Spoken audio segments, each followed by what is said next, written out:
দেখেন একেবারে টাটকা ফ্রেশ দেন আমার আপনারা তো ভিডিওর মাধ্যমে গ্রানটা নিতে পারেন না, পুরো আমার শোরুমটা গ্রান হয়ে গেছে।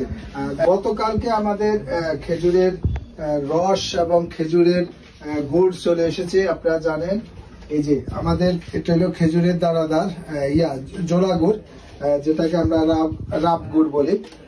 এবং এই সিজনের এই শীতের প্রথম আমাদের কানেকশন আমাদের শোরুমে চলে এসেছে।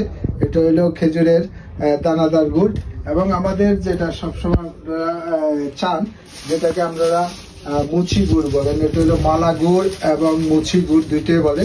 কিন্তু মূলত আসলে এটা যেরকম মুচি গুড়, ঠিক এটাকেও মুচি গুড় বলা উচিত, যেহেতু আমরা সবাই এটাকে পাটালি গুড় বলি, কারণ এটা পাটার মতো থাকে। তো কিন্তু এটা যখন আমরা একটা বক্সে রাখি বা কোল্ড বক্সের মধ্যে রাখি, দেখেন একেবারে টাটকা ফ্রেশ দেন আমার আপনারা তো ভিডিওর মাধ্যমে গ্রানটা নিতে পারেন না, পুরো আমার শোরুমটা গ্রান হয়ে গেছে।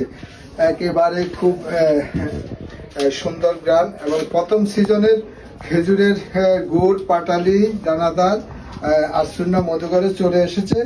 যারা দীর্ঘদিন অপেক্ষা করেছেন আশ্রুন্না মধুঘর থেকে প্রথম সিজনের গুড় নেবেন, তারা দ্রুত চলে আসবেন। আমাদের ঠিকানা রায়পুর মার্চেন্ট একাডেমির সামনে, নিউ মার্কেট, দোকান নম্বর 14। আপনারা জানেন আমাদের দোকান এবং একেবারে মার্কেটের মিডলে। আপনার দোকানের নাম এবং লোগো দেখে আমাদের দোকান থেকে ক্রয় করবেন। ইনশাল্লাহ প্রতারিত হওয়ার সুযোগ হবে না যদি আপনারা ওই তথ্যগুলো ঠিক মতন নেন। আশ্রুন্না মধুঘর সবসময় একেবারে হাইড্রোস কেমিক্যাল সম্পূর্ণ মুক্ত, একেবারে শুধুমাত্র রস দ্বারাই তৈরি আমাদের এই গুড়টা। আপনারা জানেন আমাদের পেজে আপনারা যদি পূর্বে ঘুরে আসেন তাহলে বুঝতে পারবেন আমরা আমাদের পণ্যগুলা কিভাবে সংগ্রহ করে থাকি।